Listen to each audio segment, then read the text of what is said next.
जय श्री कृष्णा दोस्तों, आपका स्वागत है। कृष्ण जन्माष्टमी के दिन भगवान विष्णु के 8वें अवतार श्री कृष्ण का जन्मोत्सव मनाया जाता है। इस साल ये त्यौहार 6 सितंबर यानी कि दिन बुधवार को पड़ रहा है। खैर, कभी भी जन्माष्टमी का त्यौहार मनाया जाए, पर ये जानना बेहद ही ज़रूरी है कि कृष्ण पूजा में किन चीज़ों का बहुत महत्व होता है और कौन सी वो एक चीज़ होती है जिसके बिना जन्माष्टमी का जो ये व्रत है वो संपूर्ण नहीं माना जाता। आज आप इस वीडियो के माध्यम से श्री कृष्ण जन्माष्टमी के महत्व के बारे में जानेंगे। साथ ही आप जानेंगे पूजा सामग्री में किस किस सामान की आवश्यकता होती है, पूजा विधि क्या है और अभिषेक के समय किन किन चीज़ों का इस्तेमाल करना चाहिए। जन्माष्टमी की रात 12 बजे भगवान श्री कृष्ण का जन्मोत्सव बहुत ही धूमधाम के साथ में मनाया जाता है। इस दिन श्रृंगार भोग के साथ एक चीज़ बहुत ही ज़रूरी होती है जिसके बिना श्री कृष्ण का जन्मोत्सव अधूरा माना जाता है। इस चीज़ से श्री कृष्ण प्रसन्न होते हैं और भक्तों के सारे दुख दर्द हर लेते हैं। इस बार जन्माष्टमी 6 सितंबर को मनाई जाएगी। श्री कृष्ण पूजा का जो समय है वो 11:57 से लेकर के 7 सितंबर सुबह 12:42 तक का होगा। इस बार पूजा की अवधि कुल मिलाकर 46 मिनट की होगी। वर्तमान समाज के अनुसार पारण का जो समय है वो 7 सितंबर की सुबह 12:42 के बाद यानी कि कान्हा की पूजा के बाद में होगा। इसके बाद आप पारण कर सकते हैं। जन्माष्टमी के व्रत में कुछ लोग फलाहार करते हैं, लेकिन ऐसे में कान्हा को भोग लगाने के बाद में पंजीरी या फिर माखन से ही व्रत का पारण करना चाहिए। मान्यता है कि अगर कान्हा के भोग से यानी कि जो प्रसाद आपने चढ़ाया है उससे व्रत का पारण किया जाए तो कान्हा की पूजा को पूर्ण माना जाता है। स्वास्थ्य के लिहाज से भी इसे ठीक माना जाता है। तो चलिए जान लेते हैं उस एक खास महत्वपूर्ण चीज़ के बारे में जिसके बिना श्री कृष्ण जन्मोत्सव अधूरा माना जाता है। वो एक चीज़ है खीरा। जी हाँ, खीरे के बगैर श्री कृष्ण जन्मोत्सव की पूजा पूरी नहीं मानी जाती। तभी तो इस समय बाजार में खीरे के दाम जो हैं वो आसमान छूने लगते हैं। फिर भी महंगे सस्ते की फिक्र ना करते हुए भक्त इसे खरीद ही लेते हैं। जन्माष्टमी की पूजा में लोग श्री कृष्ण को खीरा चढ़ाते हैं। माना जाता है नंदलाल खीरे से काफ़ी प्रसन्न होते हैं, भक्तों के सारे संकट हर लेते हैं। इस दिन आप एक ऐसा खीरा लाएं जिसमें थोड़ा सा डंठल और पत्तियां भी होनी चाहिए। मान्यता के अनुसार कृष्ण जन्मोत्सव के समय इसे काटना शुभ माना जाता है। भगवान श्री कृष्ण का जन्म रात्रि में हुआ था, इसलिए कृष्ण जन्माष्टमी की जो पूजा है वो रात में की जाती है। इस दिन श्रृंगार भोग के साथ बहुत सी चीज़ें पूजा में इस्तेमाल की जाती हैं। इसके अलावा कृष्ण जन्माष्टमी पूजा में खीरे का उपयोग ज़रूर से होता है।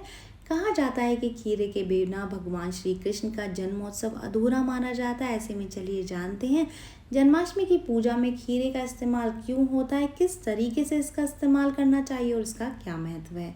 कृष्ण जन्माष्टमी की पूजा में लोग खीरा ज़रूर चढ़ाते हैं। इस दिन ऐसा खीरा लाया जाता है जिसमें थोड़ा सा डंठल और पत्तियां लगी हुई हों। मान्यता है कि खीरे से श्री कृष्ण प्रसन्न होते हैं और भक्तों के सारे दुख हर लेते हैं।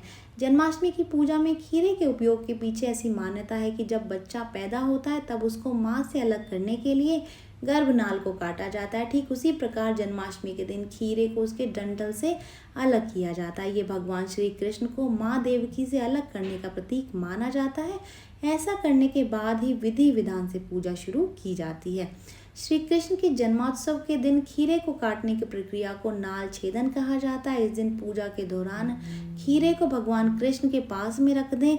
रात में जैसे ही 12 बजे यानी कि भगवान कृष्ण का जन्म हो उसके तुरंत बाद ही एक सिक्के की मदद से खीरा और डंठल को बीच में से काट दें। इसके लिए चाकू का इस्तेमाल आप कदाचित ना करें।